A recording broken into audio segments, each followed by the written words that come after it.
መቀበል የዕለቱ የመወያያ ርዕሳችን ነው።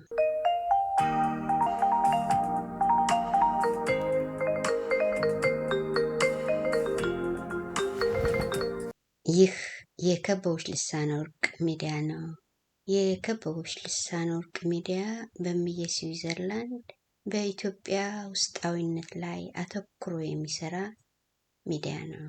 ፕሮግራሙ በዊንተርቱር ከተማ በእኔ በስርኩተ ስላሴ ሰብለ ሕይወት እየተዘጋጀ የሚቀርብ ነው። የዛሬ የመወያያ ርዕሳችን መቀበል የሚል ይሆናል። ግን እንዴት ናችሁ? ደህና ናችሁ ወይ? እንደምን ሰነበታችሁ? እናት ሀገር የለልት ኢትዮጵያ እየኖርኩብሽ ምናፍቅሽ ቅድስት ሀገር ስዊዘርላንድ ደጓ ዊንተርቱር ከተማ ሁላችሁም እንደምን አላችሁ? ደህና ናችሁ ወይ? እኔ አምላኬ ክብሩ ይስፋ በጣም ደህና ነኝ።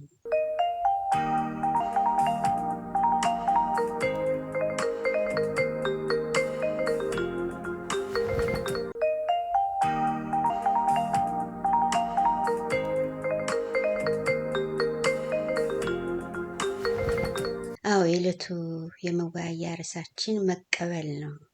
መቀበል ስጦታን መቀበል ሊሆን ይችላል።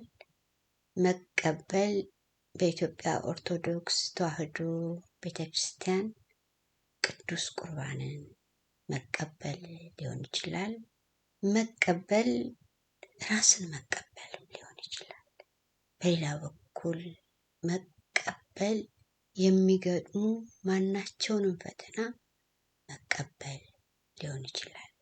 መቀበል ከሰዎች ጋር ለሚደረጉ ማናቸውም ግንኙነቶች ግንኙነቱ እንዲቀጥል ግንኙነት ከሚደረግለት ሰብእና ጋር ያለውን ሁነት መቀበልም ሊሆን ይችላል።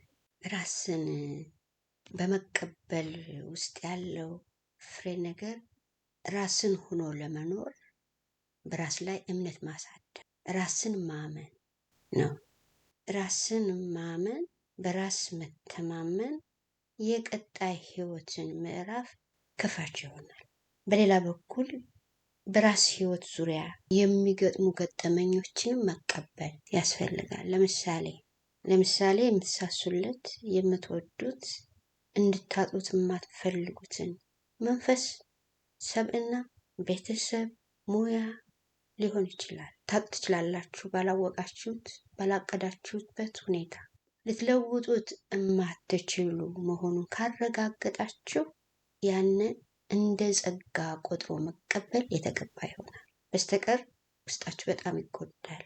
ውስጥ ከተጎዳ ደግሞ ቀጣዩን የህይወት ምዕራፍ ለማስቀጠል አይቻልም።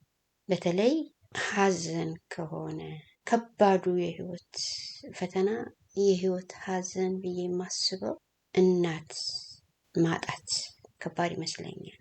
አብሶ በስደት ላይ ሆናችሁ እናታችሁን ካጣችሁ ሌላ ማንነት ነው የሚፈጥረው። ሌላ ሁኔታ፣ ሌላ አትሞስፌር ነው የሚፈጠረው። በዚህ ውስጥ መኖር ራሱ አብሮ ነው የሚቀበረው። ለምንድን ነው ይሄ ሆነው ብዬ ሳስበው ከእናታችን ማህፀን ስንፈጠር እትብት አለ። ያ እትብት ይቆረጣል። ከፊሉ ከእናት ጋር ይቀራል፣ ከፊሉ ከልጅ ጋር ይቀራል። እናት ስትታጣ፣ እናት በስጋ ስትለይ ግብአተ መሬት ሲፈጸም ያ መራራ ስንብት ሲከወን ካልኖራችሁ አፈር ብታለብሱም ምን አይነት ስሜት እንዳለው ስለማላውቅ ልገልጸው አልችልም። ግን ርቃችሁም ብትኖሩ ስሜቱ ይመጣል፣ መንፈሱ ይመጣል። በእውነቱ ክስተቱን እራሳችሁ ታውቁታላችሁ። ሌላ ነገር ያስፈልጋችሁም። የሆነው ነው። ያ ከእናት የተቆረጠው የቀረው እትብት አለ ማለት ነው። አንዱ ተቀብሯል፣ አንዱ ደግሞ ቁሞ ይሄዳል። ይሄን ሊያስታርቅ የሚችል ሁነት የለም። ስለዚህ የእናት ሀዘን፣ የእናት መከራ፣ የእናት በስጋ መለየት ከባዱ ፈተና ይሆናል። ይህንን ፈተና ለመቀበል ደግሞ የቤተሰብ አንድነት ያስፈልጋል። የቤተሰብ አንድነት ከሌለ የቤተሰብ ሁኔታ ከተበተነ ሀዘኑን ለመቋቋም ይከብዳል። መኖር ራሱ አፍ ባለው ጉድጓድ ውስጥ ነው የሚሆነው። ተስፋው፣ ምኞቱም፣ የመኖር ጉጉቱ ሁሉ አብሮ በዛ ጉድጓድ ውስጥ ነው የሚቀበረው። ስለሆነም ሀዘኑ ከባድ ይሆናል። ሀዘኑን ማቅለል የሚችሉ መሰረታዊ ጉዳዮች አሉ። አንደኛ በጎን አጽናኝ መንፈስ ሲኖር፣ ዋና ወሳኝ ነገር ግን ከእግዚአብሔር ጋር ያለውን ከአላህ ጋር ያለውን ግንኙነት አጥብቆ መያዝ፣ አጠንክሮ መያዝ፣ በጸሎት መትጋት ያስፈልጋል። እርግጥ ነው ጸሎት ለማድረግም መንፈስ ስለሚበተን አትኩሮት አቅም ስለሚያንሰው ሀሳብን ሰብስቦ የተለመደውን ጸሎት ማድረስ አይቻልም። መጽሐፍት ለማንበብም በጣም ነው የሚከብደው። አትኩሮት ከባለቤቱ ስለሚርቅ፣ ስለሚሸሽ፣ ስለሚሰደድም የሆነ ሆኖ ግን በአንድም ቃል ይሁን በሁለትም ቃል ከእግዚአብሔር ጋር ያለውን ግንኙነት ማጠናከር በጣም አስፈላጊና መሰረታዊ ጉዳይ ይመስለኛል። በተጨማሪ አዲስ መንገድ መጀመር፣ ከሀዘኑ ለመውጣት አዲስ መንገድ መጀመር በጣም የሚረዳ፣ የሚያግዝ፣ የሚያጽናና አይዞህ ባይ ጉዳይ ይመስለኛል። ማህበራዊ ሚዲያ ትልቅ አጽናኝ ተቋም ነው። አንድ የሃይማኖት አባት፣ አንድ የቅርብ የትዳር አጋር፣ አንድ የቅርብ ቤተሰብ ከሚሰጠው በላይ ከእግዚአብሔር በታች ማህበራዊ ሚዲያ በጣም ያግዛል። ራስን ቢዚ ያደርጋል። ስለዚህ ከራስ ጋር ያስታርቃል። ወደ ራስ ለመመለስ ያስችላል ብዬ አምናለሁኝ። ለማህበራዊ ሚዲያ ደግሞ የጉግል ስልጣኔ አንከሩ ነው ብዬ አምናለሁኝ። በማህበራዊ ሚዲያ የምታገኟቸው መልካም ሰዎች ውስጣችሁን ገልጻችሁ እንኳን ባትነግሯቸው በራሳቸው ጊዜ የሚሰጧችሁ የአቅም መግቦት፣ የድጋፍ መግቦት፣ የመቀበል መግቦት በራሱ የህሊናችሁ ስንቅና ትጥቅ ይሆንና ወደ መጽናናት ሊያመጣችሁ ይችላል እና በሀዘን የተጎዳ ሰው ሊያደርግ የሚገባው መሰረታዊ ጉዳይ ራስን ቢዚ ማድረግ ነው። ቀደም ብዬ እንደገለጽኩት ማህበራዊ ሚዲያ ያለው አስተዋጽኦም ከፍተኛ ነው። ማህበራዊ ሚዲያን የፈጠሩ ታላላቅ የዓለማችን እውቅ አርቆ አሳቢዎችን በዚህ አጋጣሚ ላመሰግን እወዳለሁ። በተለይ ፌስቡክ ትልቅ አጋር፣ ትልቅ ረዳት፣ ትልቅ አይዞህ ባይ አጽናኝ ነው። በጣም የሚገርመኝ የፌስቡክ ጉዳይ የተደራጀ ነው። በቃ ለስራ በጣም ቀላል የሆነ አትሞስፌር የሚፈጥር ምቹ፣ ደልዳላ፣ አእምሮን የሚያሳድግ ተቋም ነው። ፌስቡክ ኮሌጅ ነው፣ ዩኒቨርሲቲ ነው። ቅን የሆኑ ሩሩህ የሆኑ አዛኝ የሆኑ አትኩሮት ያላቸው መንፈሳቸው ቀና የሆነ አዎንታዊነትን ለማሳደግ፣ ለማዳበር፣ ለትውልድ ለማውረስ የሚተጉ የማይሰስቱ፣ ለመደገፍ የማይሰስቱ፣ ለዛውም በቋሚነት የሚቀጥሉ የቅኖች ማህበር አለበት ፌስቡክ። ስገባ አስፈሪ ነበረ። በጣም ጥሩ ያልሆኑ ነገሮች ነበር የማየው። ግን እግዚአብሔር ይመስገን አሁን ሁሉንም ነገር ማስተካከል ችያለሁ። ብዙ ነገሩን አርሜያለሁ፣ አስተካክያለሁ። ያልሆነ ነገር እኔ ካለሁበት ቤት አይለጠፍም። ሰው ተዘቅዝቆ ላይም ያልሆነ ቃል አይፈጠርም። ሰው በእንስሳ አይመሰልም። እግዚአብሔር የሰው ልጆችን አክብሮ አጽድቆ አስውቦ ነው የፈጠረውና ከእግዚአብሔር ጋር መታገል አያስፈልግም። ያ ስብዕና ሊሞገት በሚገባው ጉዳይ አማርኛ ቋንቋ ትልቅ ቋንቋ ነው። ለመሞገት ምቹ ቋንቋ ነው። ጉልበታም ቋንቋ ነው። የሃይድሮ ኤሌክትሪክ ፓወር ያለው የፀሐይ ያህል ጉልበት ያለው ቋንቋ ነው። ስለዚህ በቃላት መሞገት ይቻላል፣ በተገቢው ቃላት። ነገር ግን ባልተገባ መንገድ መሄድ አይገባም። ምክንያቱም አክሰሱ ላላቸው ታዳጊ ወጣቶች የተገባ ስላልሆነ ኃላፊነትና ተጠያቂነት የሁሉም ነው። ስልጣን ላይ ያለው አካል ብቻ አይደለም፣ የሁላችንም ኃላፊነትና ተጠያቂነት አለበት። ስለሆነም በጣም ብዙ ነገር ነበር ያረምኩት ያስተካከልኩት። አሁን ቤታችን ጻዳ ነው። እግዚአብሔር የተመሰገነ ይሁን። አማ የስራ አካባቢ መፍጠርን ያልተቀበሉ ተመቻቸው ወገኖቻችን ቤቱን ለቀዋል። ባሉበት እግዚአብሔር አምላክ ይጠብቃቸው፣ አሜን። እና ፌስቡክ ለእኔ ኮሌጅ፣ ዩኒቨርሲቲ ተቋሜ ነው። በጣም ነው የምወደው፣ በጣም ነው መሳሳለት። በምዕራፍ ነው የምሰራው እና ምዕራፉን ሳጠናቀቅ ጥሞና ወስዳለሁ። የጥሞና ጊዜ ይኖረኛል እና በተለየሁበት ሰዓት በጣም ነው ደግሞ የሚናፍቀኝ። የሚገርማችሁ ነገር ጥሩ ሰዎች አሉበት፣ አድማጮች አሉበት፣ አክብሮት የሚሰጡ በቋሚነት አሉበት እና እግዚአብሔር ይመስገን። ፌስቡክ አጽናኝም አይዞ ዋይም መሆኑ ብቻ ሳይሆን መምህርም ነው፣ ሐዋርያም ነው። እኔ የፌስቡክን ስልጣኔ መቀበል ተስኖኝ ነበረ ለረዥም ጊዜ። በ2019 ነው እናቴ የበሞቴ ልዕልቴ ያፈር ስሆን ንግስቴ የእሽታ ትሁት እመቤቴ ያስጀመረችኝ። የእጅ ስልክ እንኳን አልነበረኝም። የስልክ ሰብና የለኝም። የቤት ስልክ ብቻ ነበር የሚኖረኝ። እኔ በጣም ጠንካራ መባለው በኢሜይል ነው እና የእጅ ስልክ ማስገዛችኝ፣ ፌስቡክም ማስጀመረችኝ። ፌስቡክ የእናት ልጅም ነው ሚስጥረኛም ነው። የሰለጠነ ስለሆነ ያሰለጥናልም። ብዙ እውቀት ይገኝበታል በፌስቡክ። ዩቲዩብም እንደዚሁ። ኢንስታግራም ሚስጥር ነው፣ በጣም ሚስጥር። እጅግ ጠቃሚ ትሩፋቱ ማለት ነው። ሚስጥር ነው የምለው። ቀላል አሰራር ነው ያለው።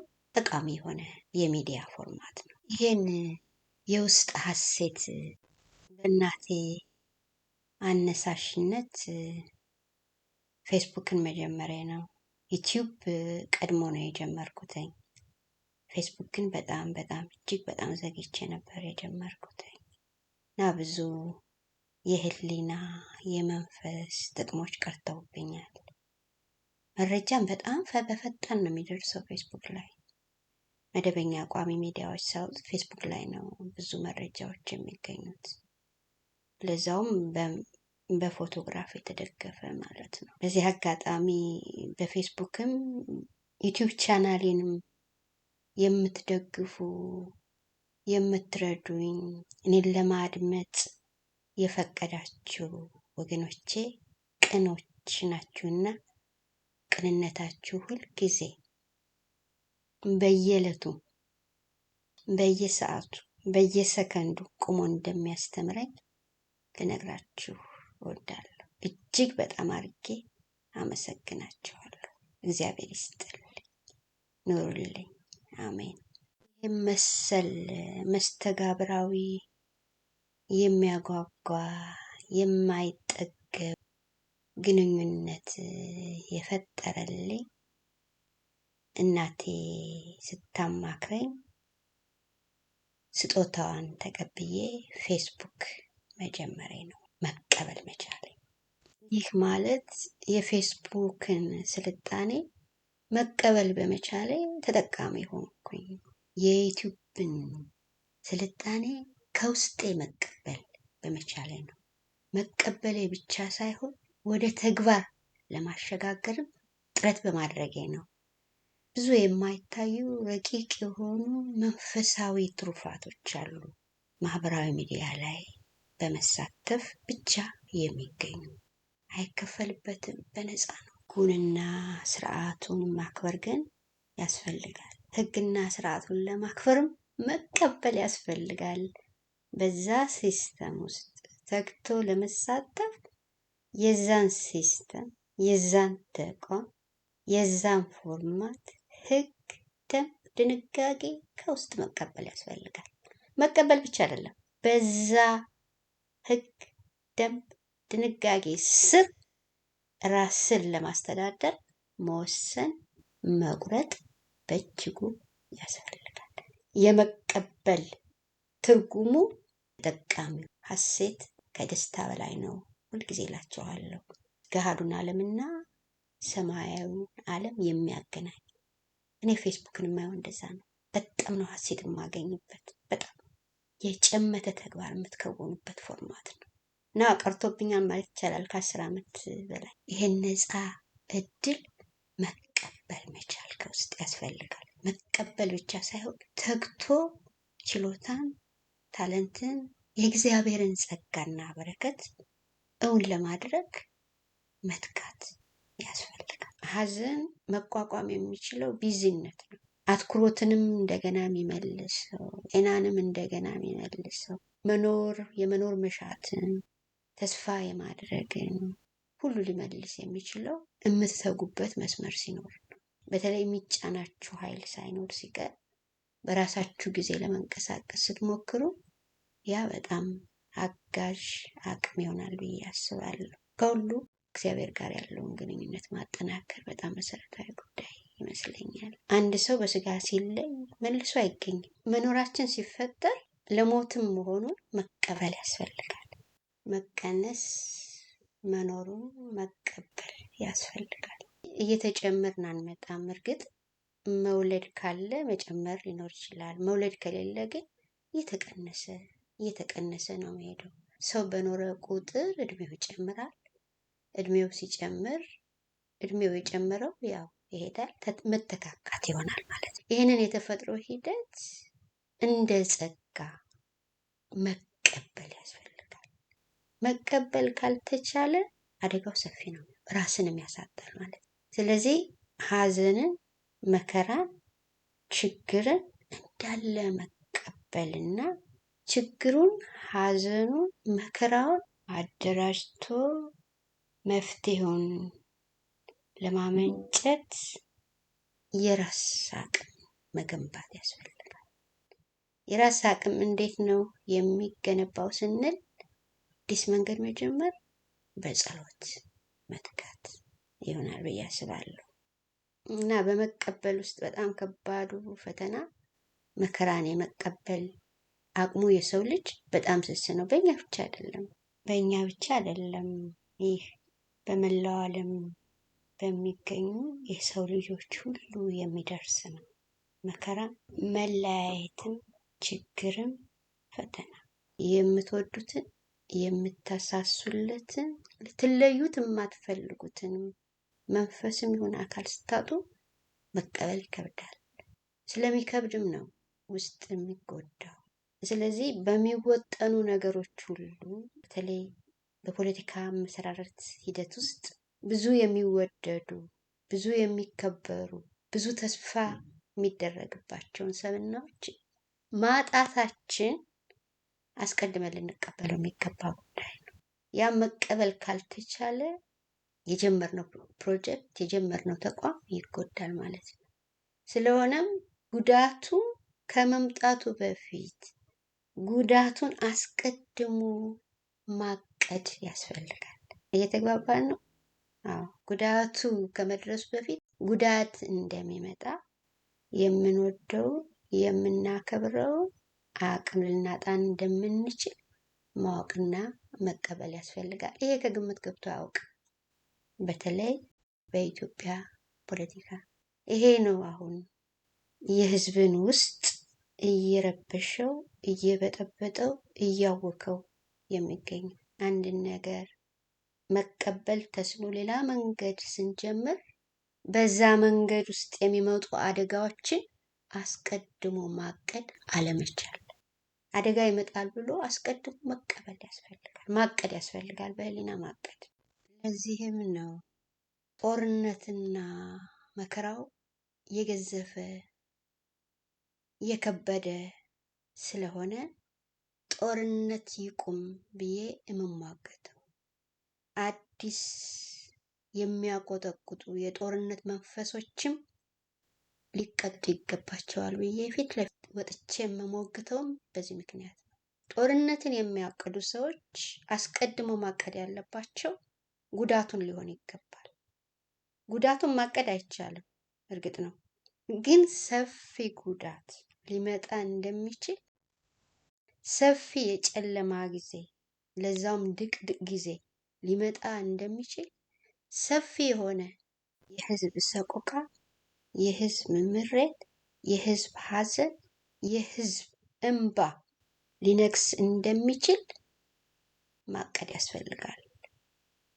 ጦርነትን ቀስቃሾችም ሆኑ ጦርነትን አበረታቾች ይህን ሊገነዘቡት ይገባል። ተሳታፊው፣ አጋዡ፣ ረዳቱ፣ የሚያሟሙቀውም ይህንን ማወቅና ማገናዘብ ያስፈልጋል። ይህንን መቀበል ያስፈልጋል። ብዙ ነገር ሊወድም፣ ብዙ ነገር ሊደቅ፣ ብዙ አይነት የውድቀት አይነቶች ሊከሰቱ እንደሚችል አስቀድሞ ማቀድ ያስፈልጋል። በጦርነቱ የሚሳተፉ አካሎች፣ ተሳታፊዎች አካላቸው ሊጎድል ላይኖሩ እንደሚችሉ መቀበል ያስፈልጋል። የብዙ እናቶች ማህፀን እርር ኩምትር ጭብጥ በሐዘን እንደሚል አስቀድሞ መቀበል ያስፈልጋል። ብዙ እናቶች በሐዘን መብዛት ምክንያት በስጋ ሊለዩም ይችላሉ። አባቶችም የወንድ ልጅ እንባ በሆዱ እንዳለው ላቴ ሎሬት ጸጋዬ ገብረመድኅን በዛ መልክ መራራ ስንብት ሊሆን ይችላል። ሰፊ የሆነ የህዝብ መገልገያ ተቋማት ሊፈርሱ፣ ሊወድሙ፣ ትምህርት ቤት ሊቆም፣ አገልግሎት ሊቋረጥ፣ መብራት፣ ውሃ፣ ማህበራዊ ግንኙነት ሊቆም እንደሚችል አስቀድሞ ማቀድ ያስፈልጋል። ይህን አስቀድሞ ማቀድ ያልቻለ ነው ተንደርድሮ ወደ ጦርነት የሚገባ። ጦርነት የጫጉላ ሽርሽር አይደለም፣ ወይንም የዳማ ጨዋታ አይደለም። የሰው እልቂት የሚታወጅበት ነው ጦርነት። የውድመት፣ የበቀል፣ የጥላቻ፣ የቂም ፋብሪካ ነው ጦርነት እና ጦርነት ከመጀመሩ በፊት ጉዳቱ አስቀድሞ ሊታቀድ ይገባል ብዬ የምሞግተው ለዚህ ነው። ስንፈጠር ወይ እኛ ወይ ወላጅ እናታችን ወይ አባታችን ወይ ወንድማችን ወይ እህታችንን ልናጣ እንደምንችል ብናቅደው ሀዘኑ ሲመጣ አይከብደንም።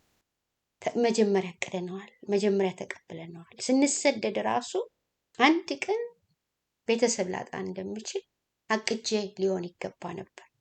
ያን አቅጄ ስላልነበረ ነው እኔ በውስጥ የተጎዳሁት።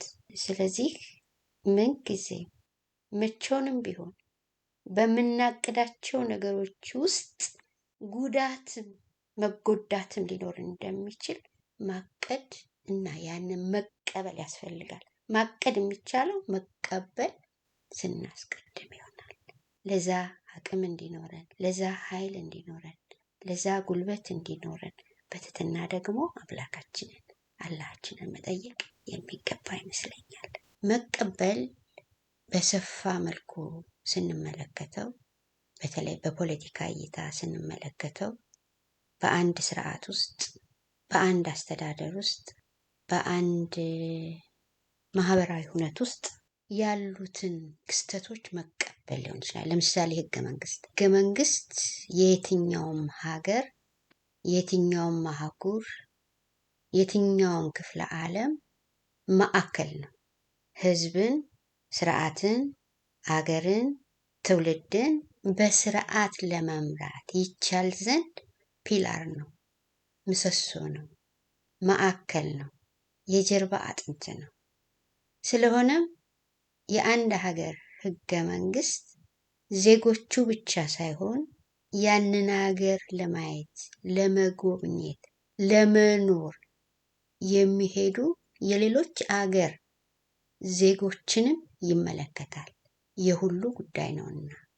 ስለሆነም እያንዳንዱ ሰው በአገሩ ይሁን በተሰደደበት ሀገር ለስራም ይሆናል የተሰደደው፣ በጋብቻም ይሆናል የተሰደደው፣ በፖለቲካ ምክንያትም ይሆናል የተሰደደው፣ በኢኮኖሚ ችግርም ይሆናል የተሰደደው።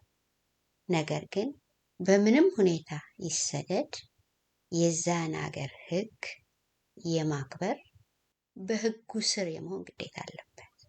በሀገራችንም ስንመጣ አገራችን ስለሆነ ከህግ በላይ ልንሆን አንችልም። ኢትዮጵያ የምትተዳደርበት ህገ መንግስት አላት።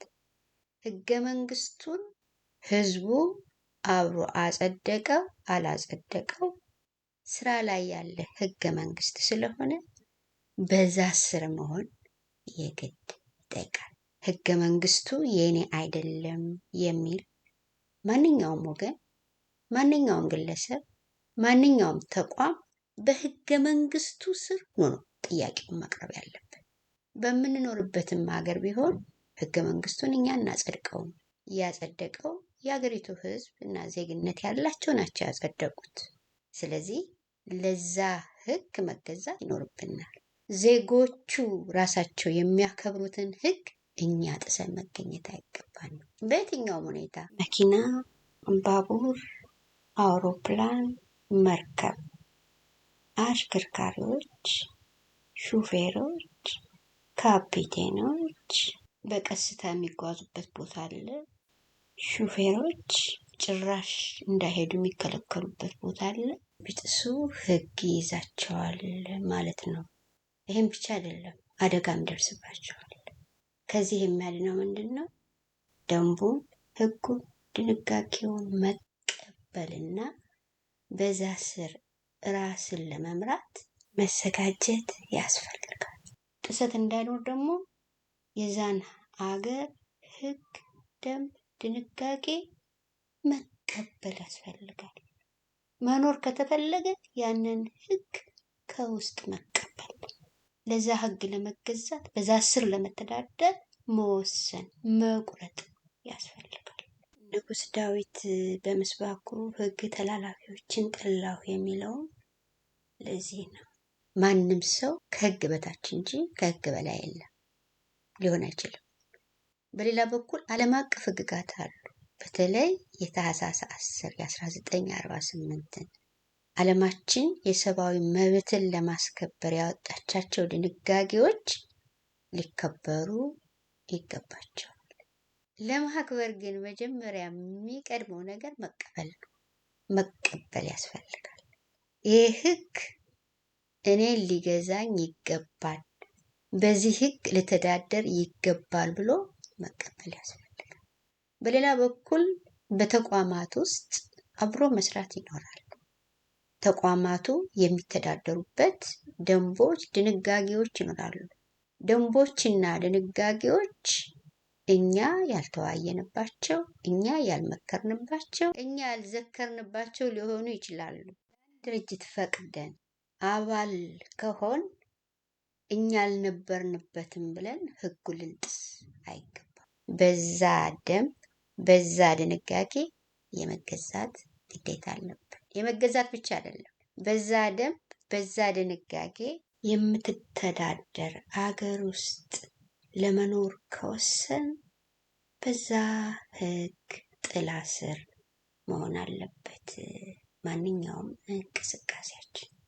ውስጥ አሻም ካለ፣ ውስጥ አልቀበልም ካለ፣ ውስጥ ከሸፈተ ያ ጉዳይ በሚገባ በተደሞ መጠናት ይኖርበታል። ምክንያቱም ምክንያት ሊኖረው ይችላል።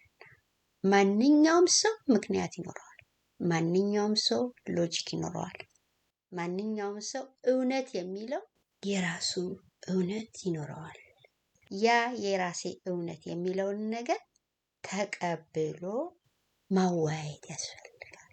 መቀበል ስንል ለመፈጸም ድርጊት ላይ ለመዋል ከመኬዱ በፊት የመጀመሪያው ፕሮሰስ፣ የመጀመሪያው ሂደት፣ የመጀመሪያው ቅድመ ሁኔታ ማለት ነው።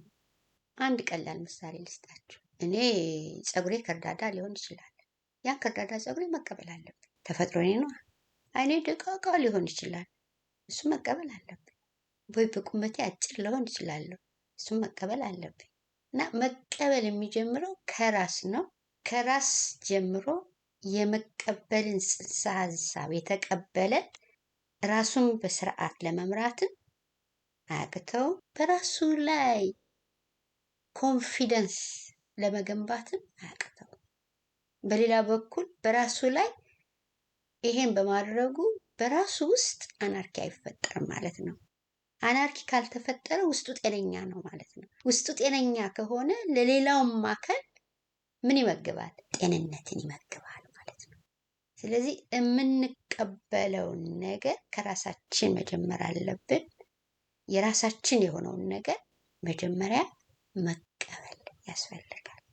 በውስጣችን አምነንበት መቀበል የማንችለውንም ነገር ቢሆን ከተቀበልን በኋላ ነው ያንን ነገር መርምረን አይተን አስተውለን ወደ ተስተካከለ ሁነት እንዲፈጠር ማድረግ የሚገባል እና መቀበል የመኖር ዘይቤ ቀዳሚ ፍልስፍና ይመስለኛል። በጋብቻ ህይወት ለመኖር የምትጋቡትን ሰው ማንነቱን መቀበል። ማንነቱ ስለ የዘውግ ማለት አይደለም።